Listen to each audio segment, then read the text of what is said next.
Hi, welcome back to the. Nope, can we do it again? Can we start? Can we start from scratch? Well, keep going. No.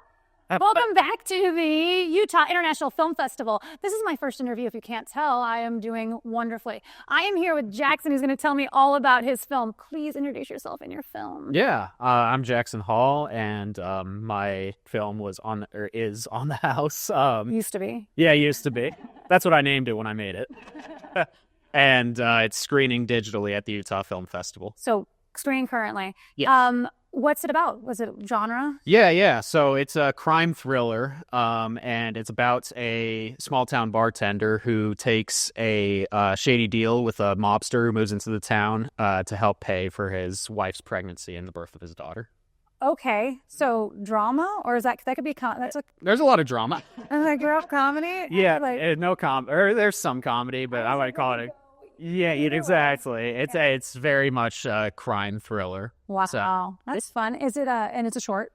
no, it's a feature. A feature? Yes. Is this your first feature? Yes, it is. Wow, how is Yeah. that? Like, so how many had you made short films previous to this? Yeah, so I graduated from the UVU film program, the Utah Valley film program, in 2022. And I made a bunch of short films during then. And then after I graduated, I made one horror short film. It screened at a smaller festival here in Utah. And then I kind of just wanted to, break my feature film virginity in a way, Yeah. I wanted to just kind of go ahead and send it. I had some savings from college, and I was like, I read all these books about filmmakers coming up and stuff, and a lot of them just kind of went for it with a feature. And so I was like, you know what? I know a lot of great people from Utah who are amazing at what they do in their roles and everything. Yeah. Let me call them up, see if they'll work for relatively cheap, and see if we can't make this thing. So Wait, well, I'm going to harp on one thing you said really quick. Mhm. You said savings from college. I don't think most people have savings coming out of the college. I think it's the exact opposite of that. So this was your first feature, and how was that? I mean, how was that jumping from the deep just into the deep end? Nerve-wracking for sure. I vividly remember. So we shot for about 15 days, just 2 weeks straight. We did have some break days because we would switch from overnights to during the day and stuff. And I wasn't about to ask my crew to work like 24 hours. So And work for free and work 20 yeah, exactly. But I do remember. After the first day of shooting, going to bed and thinking, we're laying in bed, looking up at the ceiling and being like, holy cow, I've done shorts before that are like a weekend, 3-4 days, something like that. I'm like, I have 13 days left of this, Wow. So how many was it total? How many shoot days? 15. 15? Mhm. Wow. So this is an interesting thing. So you're just coming out of college where you were constantly learning and everything was learning. So I find this interesting. If you could give yourself advice, the person who was walking into making this feature film, having learned every single day while you were on set, what advice would you have given yourself? The biggest thing is, if you watch the film, a lot of it takes place in a bar. We shot at the Social here in Provo. They were a wonderful location to work with. But the one thing that I would say is unplug that damn soda machine. Because audio, it's funny because I am an audio guy. I do a lot of audio. Yeah, I do a lot of audio work. But as I was directing, and I had a million different things on my mind, we had this soda machine there because it's a soda bar. It's a mocktail bar.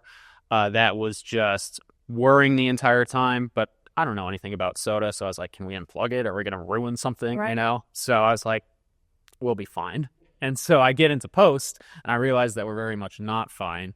But luckily, I was able to use a lot of my audio experience to go through and cleanse all of the audio. It was a very long, drawn-out process, but the biggest thing I learned was never, take audio for granted, recording clean audio for granted, because that, it's 50% of the film. So That is one thing that people always want to skimp on the audio, and you learn early on just not to, because it's a nightmare. exactly. So let's just start at the beginning. Like you did you write this? Is this a script that was yours? Yeah, I wrote it. After I'd made my short film, the idea had been bouncing around in my head for a while. I worked with a bunch of actors that I had worked with previously during college for some of my short films and everything, in various capacities, whether I was part of the crew or whether I was directing. And I had these 3 actors in mind. It's the sort of 3 main characters of the film. I wouldn't call it a, like, what's the term? Not conglomerate, ensemble film or whatever. But it's very much focused on the main character, Victor, played by Dorsey. Does a wonderful job. But I had these 3 actors in mind, and I was like, I want to work with these guys again. They're amazing actors, and I would just, and so I went into the scripts kind of formulating characters for all these actors. And yeah, it was a lot of trial and error writing. It's an interesting process writing a feature, because with a short film you can really focus on one idea, one small conflict, one sort of contained idea, drama part, whatever. And with a feature, it's a very different experience, because you're always building to something and you're always having to up the stakes. And then you have to start looking at, like, you might go and write something, just type something out because you need to write for the day. And you might write it and then realize this doesn't, factor into anything. Like, this doesn't matter for the story. And so you have to throw it out. Right. How many pages did it end up? It would be about 125. So wow, yeah, the film's about 100 and or 100. The film's about an hour and 45 minutes long. And it was interesting because I honestly, when I was writing, I was like, this is a little too long. I need to get to the point earlier.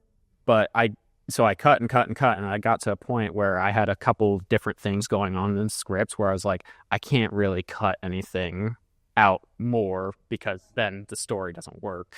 But I'm pretty overall happy with the runtime. It's one of the longest features, or it's one of the longest films in the festival. So. Oh yeah.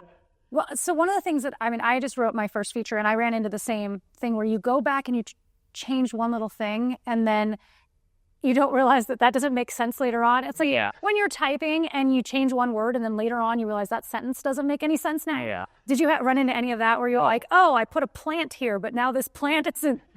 Totally, 100%. And it's funny, once you've shot the thing and everything, you'll still find in editing, like, oh, wait, this never ties into anything. Stuff. So you're constantly, they say, the film is written 3 times, writing it, shooting it, and then editing it and everything.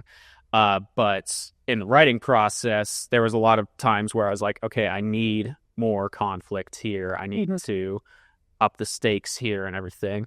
But at the same time, it was a creative challenge, because it was like, this also needs to make sense in the context of the story. Like, this can't just be this one-off thing that goes nowhere, because it'll stick out like a sore thumb. So why did they go to the store? Yeah, why was this whole scene here?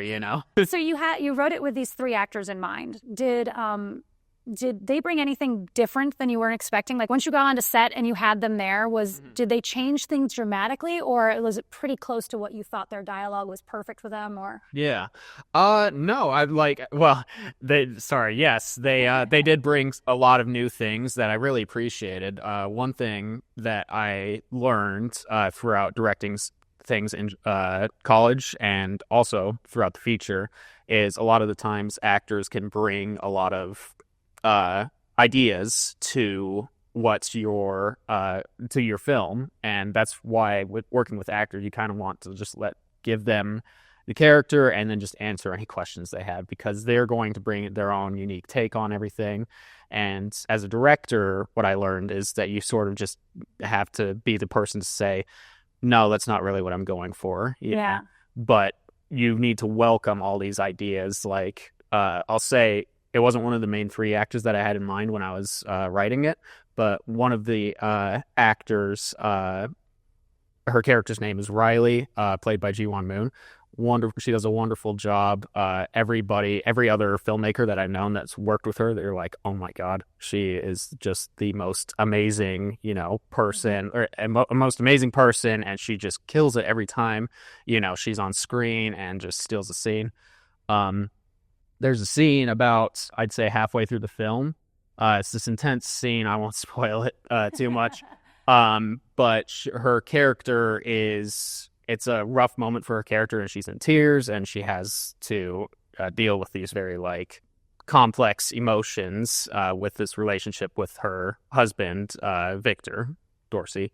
And as we were filming it, I had written the scene I would say kind of flat in mind, where I was like, yeah, she's sad in this scene, Right.